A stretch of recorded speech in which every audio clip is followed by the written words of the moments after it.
Okay. Opo.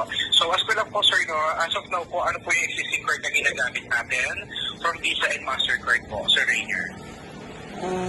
Visa, Mastercard na RCBC ba? Yes sir, may existing card po ba tayo from RCBC as of now? Meron naman. Opo. Oo. Ilang cards po ang nasa inyo ngayon sir? Dalawa. Okay. So inform lang namin kayo sir ha na huwag nang gagamitin yan. Papalitan na po siya ng card by tomorrow po. Replacement po ng card natin. Saan ko kukunin yun? I-deliver po siya sa inyo sir. Bakit hindi na kailangan? Ba't papalitan? Mayroon tayo ngayon 3D security system.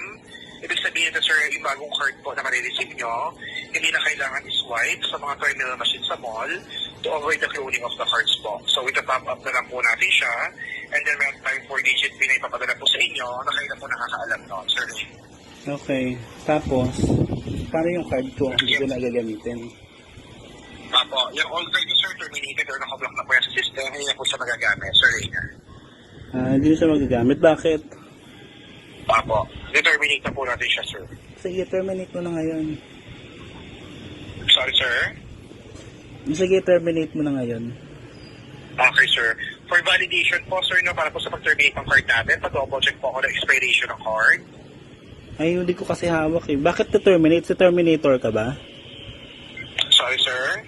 Terminator ka ba ng bank? Apo, kayo po. Gusto nyo terminate ko kayo? Oo, sige.